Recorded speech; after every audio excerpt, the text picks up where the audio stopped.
আমার মক্কেল যে কাজটি করিয়াছে সে পরিস্থিতির শিকার। সে এই কাজ করিতে কখনো ইচ্ছা করে নাই, চায় নাই।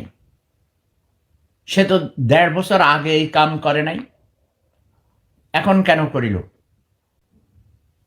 ২০ বছরের যুবক এই দুনিয়াতে এসেছে, তার প্রাকৃতিক নিয়মে তার ক্ষুধা হইয়াছে, যৌন ক্ষুধা।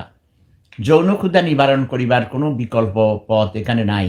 অ্যারেস্ট করে নিয়ে গেছে তাকে, তারপরে দেখলো, ইহাতে প্রমাণিত হইল যে সে নারীদের সাথে এই কাম করিয়াছে। তখন তাকে জজ জিজ্ঞেস করিয়াছে, কেন তুমি এই কাজ করিয়াছ?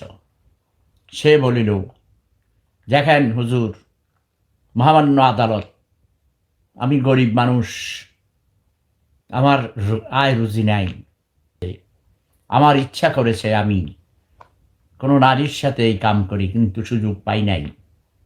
যেহেতু এই কাম করা গার্লফ্রেন্ডের সাথে করা হারাম, নাজায়েজ, মুসলমানের দেশ, সেহেতু আমি কোথাও ভয়ে এই কাম করিতে পারি নাই হুজুর। মানে পতিতালয় থাকিত, ব্রথেল থাকিত, তাহলে তুমি এই কাজ করিতে না। সেই জন্য আমি বলেছি গণপ্রজাতন্ত্রী বাংলাদেশ সরকারকে আমি মাননীয় প্রধানমন্ত্রীর দৃষ্টি আকর্ষণ করছি, মহামান্য রাষ্ট্রপতির দৃষ্টি আকর্ষণ করছি, আপনাদের সংসদ সদস্যদের দৃষ্টি আকর্ষণ করছি, আপনারা দ্রুতবেগে পার্লামেন্টে একটা আইন বানান যে স্বেচ্ছায় নারী এবং পুরুষ স্বেচ্ছায় যদি মিলিত হয় যৌন ক্ষুধা নিবারণ করে, ইহা কোনো পাপ হইবে না। জোরপূর্বক করিলে সাজা হইবে, সেটা অপরাধ হবে। কিন্তু মেয়া বিবি রাজি, কেয়া করেগা কাজী।